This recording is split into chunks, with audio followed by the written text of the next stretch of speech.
be metaphorical. Like a political massacre? Yeah, there's that, or maybe the Pluckley High School soccer team, like slaughtered some other team from a nearby village, and they call it the massacre. I don't think that Pluckley's large enough to have a soccer team. Yeah, they have a soccer team member. One. Yeah. Yeah, maybe. You only need 12 people to have a soccer team? They have 1,000 people. They can have one. That's true. Okay. Yeah, all right. Fair enough. Okay. Or you could have I have no idea how many people are on a soccer team. I made that up. I don't know. It's not 12. Just a bunch of guys running around, but it's like... Or girls. That's women. People. Yeah.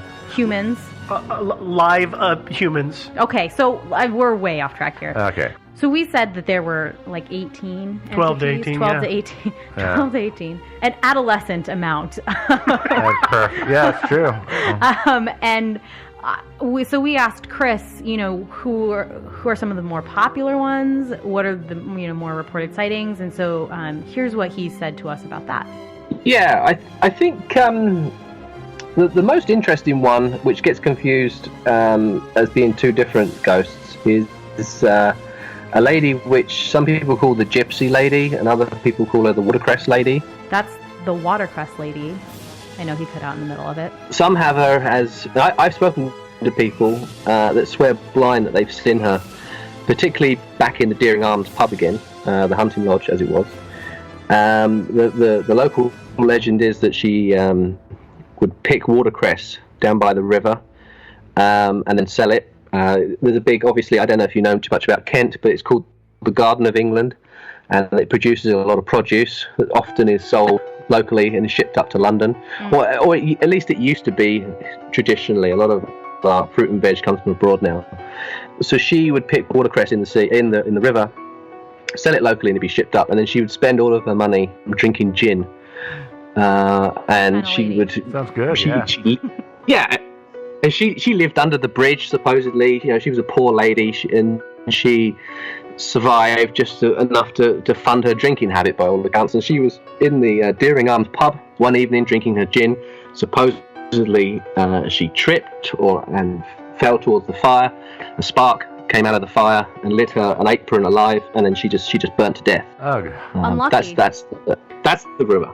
Yeah, that's the local legend. That's the one of all the ones probably that I've heard of and people have spoke to me about. That's the one they've seen the most, and they usually see her either sort of loitering around near the bridge, going out of the village, or they've seen her actually sitting in the Deering Arms pub drinking gin. And I know at least two people who swear blind that when they've seen her in the pub drinking, they just think it's a little old lady sitting in the corner drinking gin. That's crazy. So, yeah, I don't know. Yeah. So are any other ones that are kind of interesting or you have heard people talk about a lot? There's people get them sometimes confused, but there's a red lady and a white lady. People have seen the white lady quite a bit. She was supposedly, I think, a mistress of the Deering family. That was a local girl in Pluckley and was sort of spurned. The red lady, I believe, was a family member of the Deering family again that was buried in the St Nicholas Church. I always thought it was quite funny that the church was called St Nicholas, named after Santa Claus. But hey, I have a question about the red lady. Now, I swear I saw somewhere that when she was buried, they put her in several lead caskets or something crazy like that. Does that ring a bell? And do you know anything about that? Yeah, that's supposedly true. I believe there's been archaeological evidence to back that up, that there is a lead-lined coffin in this crypt. Nobody knows for sure why. Some say it was to preserve. She was meant to be very, very good looking. So some say it was meant to be an airtight seal to preserve her looks. Others say that she was riddled with the plague. So I don't know. That makes sense. Yeah. And then there's another couple that people see quite often. One is a highwayman that's near the Screaming Woods, which we can talk about in a second. Oh, we will. I want to hear about that, yeah. Yeah. Okay. And the highwayman, and the other one that gets confused with the highwayman is a coach and horses. And again, I know at least one person who's seen the coach and horses and thought it wasn't an actual coach and horses until it literally evaporated in front of them. So the highwayman, the highwayman is on his horse when you see him, right? Yeah, he is. The highwayman lurks near the Screaming Woods. Are you aware of what a highwayman was? I heard the story. Yeah, he got run through with a sword because he was being overtaken by a bunch of enemies and all that. Yeah, well, they were basically... most highwaymen were just local thieves, like Dick Turpin and the like, with the black bandana, your money or your life was their catchphrase. Mm-hmm. And he basically he had a run-in and was murdered somewhere near the Screaming Woods. Again, local legend. There's not a lot to sort of substantiate that one at all, like most of these legends. But he's another one that, with the Coach and Horses, is seen, fairly frequently, I would say. Now, just to circle back to the watercress lady, I've also read that she burned to death on the bridge, maybe? I heard that she burned to death somewhere because she was drinking alcohol. She was trying to light a cigarette at the same time, and it must have been some high-octane alcohol because she spilled it on herself. Bathtub gin? Yeah. Yeah, and that, I think that was on the bridge because people say, and that's why you see her under the bridge, because that's where she died. Or you see her sitting on the ledge of the bridge smoking a pipe. She really was my kind of lady, man. You would think, though, that she would have learned her lesson about smoking and drinking at the same time. Well, I guess she probably figures at this point, what she got to lose. Yeah, what's she going to do? Burn to death again? Probably not. Ectoplasm doesn't burn. Yeah. So there's also a lot of activity around the Black Horse Inn, which Chris is familiar with. It's a pub now, and he told us a story about Halloween drinking there, but he didn't talk about paranormal activity there at all. But I will mention that one of my favorite shows, Ghost Hunters International. Oh, those guys. I liked Ghost Hunters, like the early seasons. Ghost Hunter International was a little too staged for me. Yeah, a little too silly for me, I guess. You like your ghost hunting serious? Well, for those of you who aren't familiar with the show, this is not an actual plug for the show or anything, but they did, at the least in the beginning of the Ghost Hunters series, try to take a really, similar to what we do, take a really skeptical approach to ghost hunting, where they would go in and literally try anything they could think of to disprove or recreate any of the phenomena that people were experiencing. And then whatever was left over, they would say was paranormal. But one of them was always like, but that doesn't mean it's ghosts. It just means I can't explain it to you right now, which I appreciate. Yeah, okay. Anyway, this is a kind of spin-off iteration that the guys are a little more prone to believe in, anything that somebody tells them. And it's a little different. But Ghost Hunters International went to the Black Horse Inn, and they said that it was haunted, or at least that there was some paranormal activity there. Of course, it's been around since 1,000 years, right? It's an old pretty building, old, yeah. And so you can imagine that some weird things happen there. Yeah, you would expect a little paranormal activity. For sure. Sounds fair. Yeah, the two main entities, I'll call them, that are there are a little girl called Elizabeth, and then the Baron, they always name as William, and you may not have guessed this, but they're pretty sure it would have been William Deering. Mm-hmm. That unknown family name. Yeah. The famous Deering. Yeah. I'm not totally convinced about the proof that this show had to provide, though it is the most scientific investigation I have seen of the claims. Most times people just go and they're like, I feel a funny aura over here or something like that. So they brought their tools and, did recording and things like that, and their proof that they presented was some EMF activity and EMF being what? Electromagnetic field activity. The theory behind that is that if some paranormal activity were manifesting, that it messes with the electromagnetic field in a given area, or that entities can mess with the electromagnetic field, given that they are of kind of a different field. Does that make sense? I mean, it sort of doesn't make a lot of sense. There's some sense, yeah. There's a lot of science. If this is something that interests you and you somehow don't know about EMFs, go out and research. It's kind of fascinating, the science or pseudoscience, depending on what school of thought you're in behind it. This kind of actually makes me wonder too, just as a scientific thing, is it possible to tase a ghost? I mean, a gun is not going to have any effect. You can. Oh, can you really? What do you think they were doing? That's a good point. Yeah, actually, that's a good point. It just has to be a kind of more sophisticated taser. Yeah. Just don't cross the streams and you're fine. You're fine, yeah. Okay. So this investigation also got what I personally think. I've heard some very convincing EVPs, and I will tell you what an EVP is in a second. I have heard some very convincing EVPs in my life that leave me totally open-minded to the fact that that might be a real thing. This was not one of those. This was something totally different. An EVP is an electronic voice phenomenon, which is basically you like set a recorder, a tape recorder, or a voice recorder of some kind on a table in a room where you think it's haunted, and you just have a conversation with nothing. You say, "Can you tell me your name?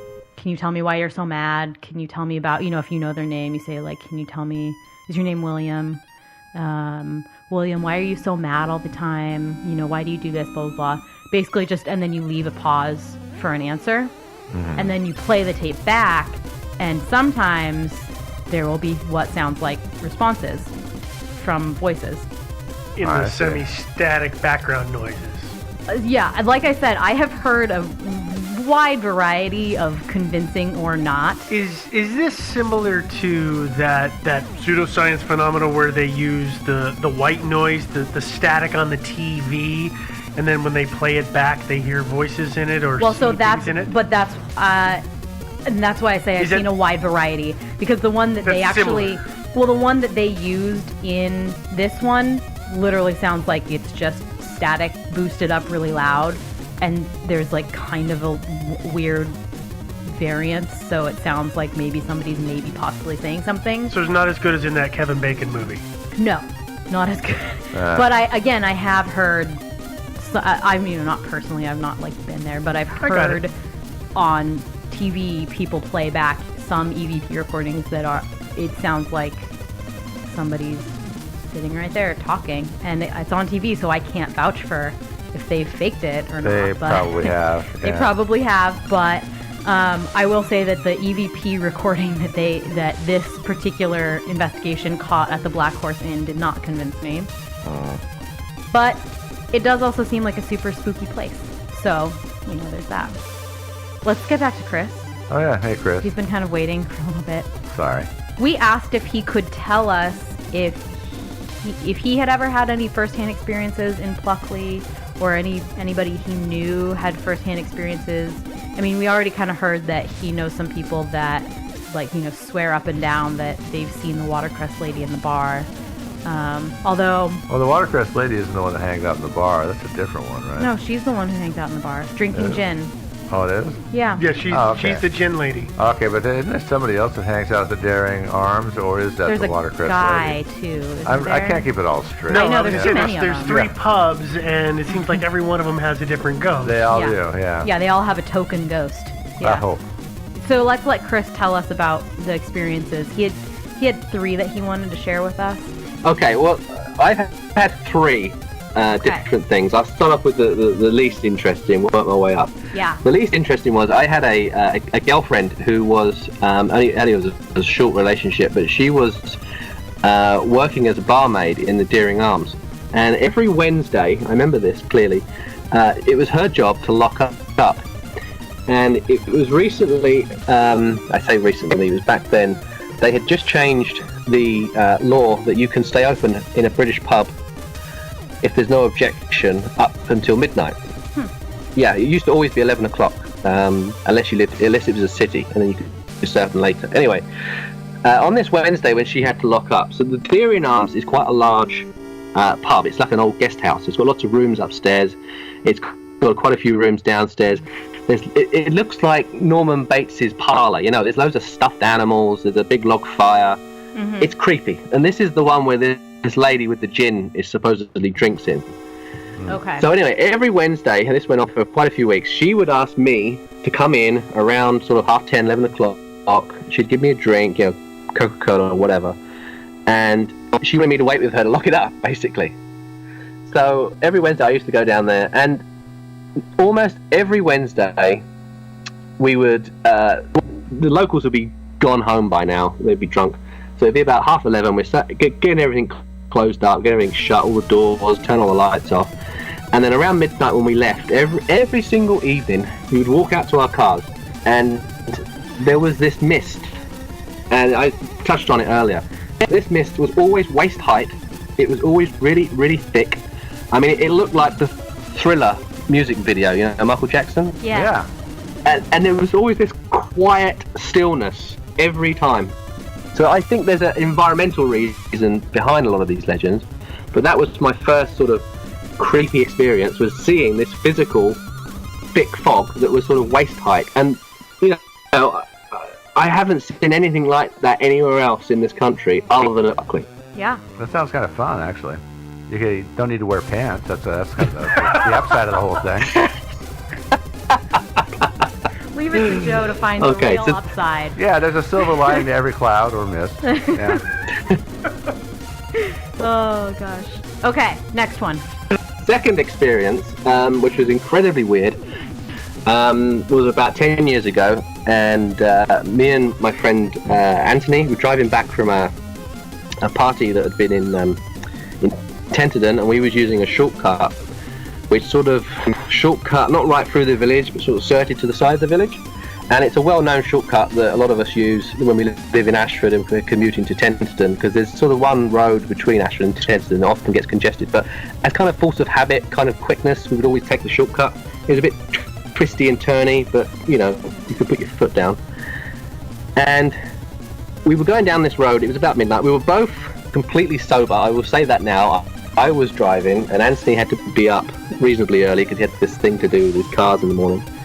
And we were driving down this road, and this road is a lane, so it's only a single carriage. I mean, it's very, very small. If you met another car, you'd have to slow right down. And either side of the lane is just fields, open fields for miles. Complete darkness, apart from the moonlight.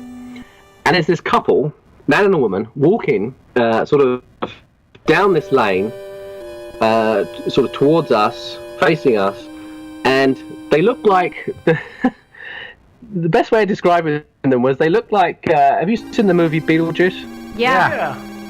Well, you know, at the end where Alec Baldwin and Gina Davis are doing that marriage thing, and they're sort of slow. Beetlejuice got the spell on them, and they're sort of getting decrepit and falling apart. Oh yeah, I remember that. They become all gaunt looking. Yeah. So this couple are walking there. Their faces are like that. It looks like they've got heavy makeup on. Ew. And they were wearing these old-fashioned costumes that are all torn and dusty, and they look like something out of the sort of 17th century. And I turned to Anthony, and I'm quite, you know, I've been at a party, or I'm still in a good mood. I'm like, dude, look at these two. I mean, they must have won the best fancy dress costume ever. Was it Halloween? It wasn't. No, it was winter, but it wasn't Halloween. So I said to Anthony, you know, they must have won some kind of fancy dress costume. I don't know how the hell they're walking in the middle of nowhere like this, dressed like that. And he turned to me and he was like, dude, that's just terrifying. I just think that is the most scariest thing I've ever seen. And I was like, no, it's just two people in costumes. I mean, you know, it's I think it was a Saturday night or Friday night or something. Well, there's one way to find out. That's if you step on the gas and drive through them, you either run them over or you pass right through them like they're a mist. Well, the thing is, just in case they were real, and because Anthony's sensitivities, I turned the car around and drove back again. So we went past them, and I sort of slowed down looking at them, and they didn't look at us. They just carried on walking, and they looked like literally like two people in fancy dress. We drove past them, slightly around the corner. I turned the car around. I came back, and they had gone. Huh. And to this day, we still argue over it. He says they're ghosts. I said that they probably just jumped in a ditch, or they were scared that we were something. You a scare or something, or they were scared. Either they were, or maybe they just weren't sure about your intentions and they decided to hide. Yeah, exactly. But to this day, I don't know why those two people were walking down that road at that hour, dressed like they were, in the middle of nowhere, walking to God knows where. Yeah. That's a little weird. So, so I don't know. Creepy. That's a weird one. Yeah. And then the third weird one, which I still can't I still can't explain, and you're welcome to laugh at me on this one if you haven't already been laughing all the way through this as we've been going along. Well, the third one is me and my father. This was about, I think this was sort of 1990s now, sort of mid 90s, late 90s. We were driving back from the city of Brighton, and this was almost the exact same stretch of road, sort of 2 miles down it. We were driving back towards Ashford, and this creature ran out in front of us, and we slammed the brakes on. This was night time again, probably about winter, but probably about 7 or 8 o'clock in the evening.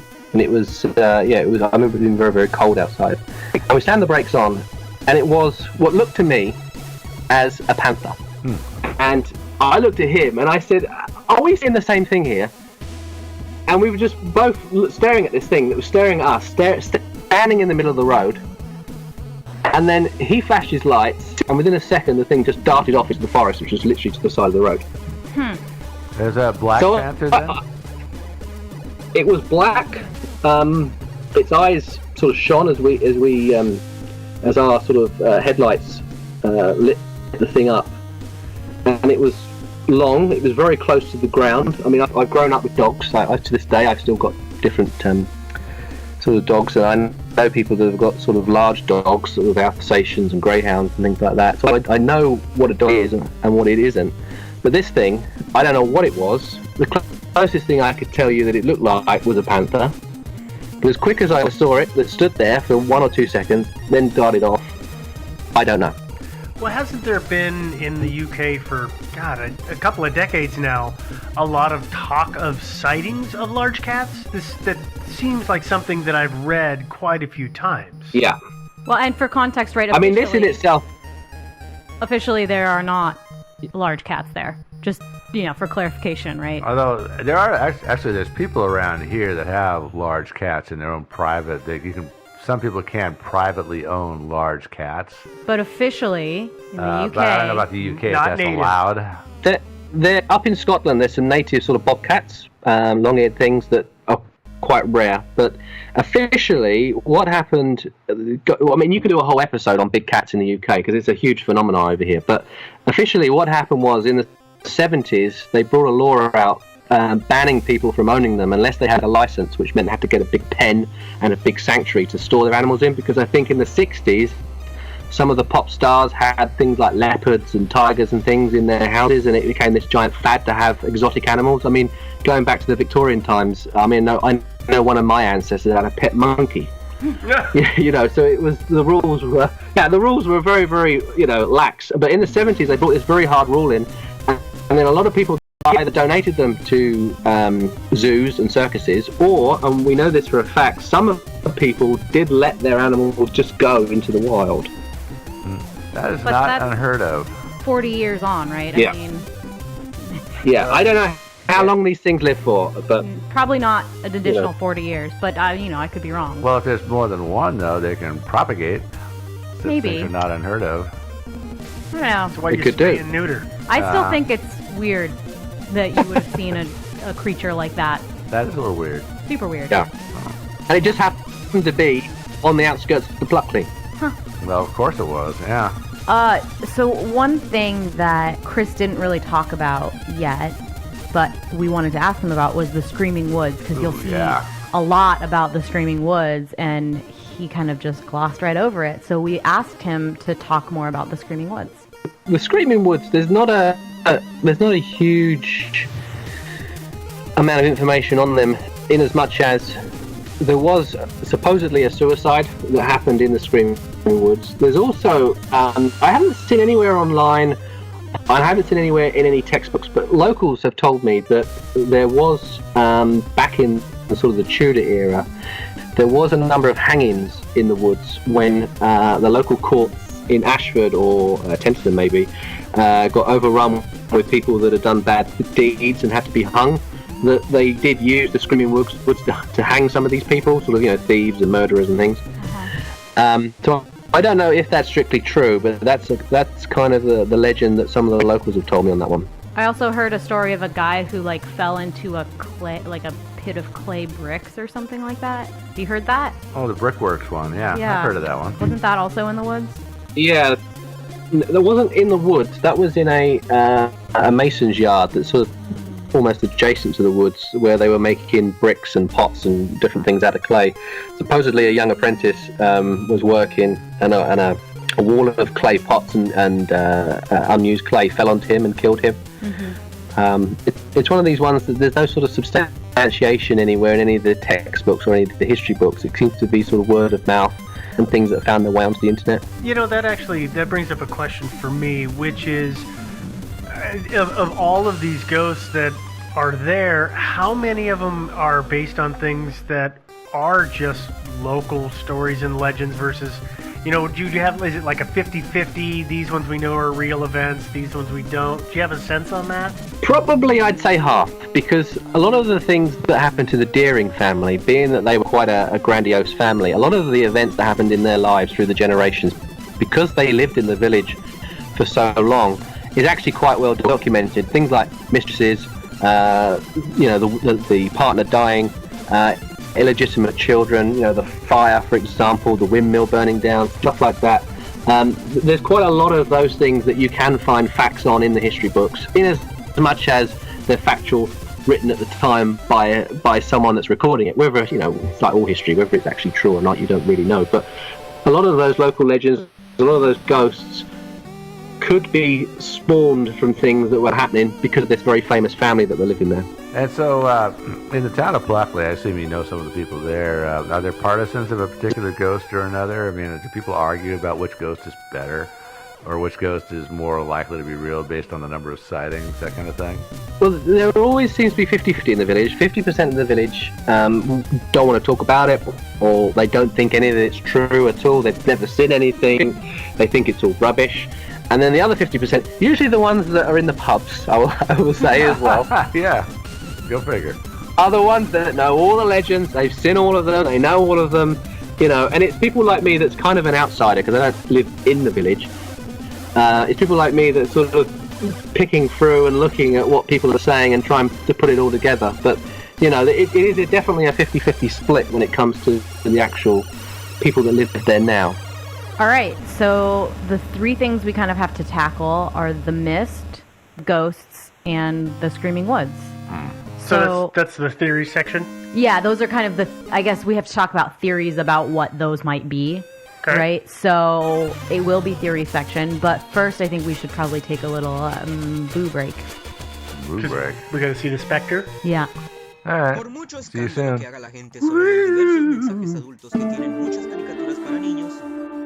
This week, our sponsor has a mystery to share. Who invented the postage stamp? There are varying accounts of who invented the postage stamp. The creation of the stamp was part of an attempt to reform and improve the postal system in the UK, which, in the early 19th century, was in disarray and rife with corruption.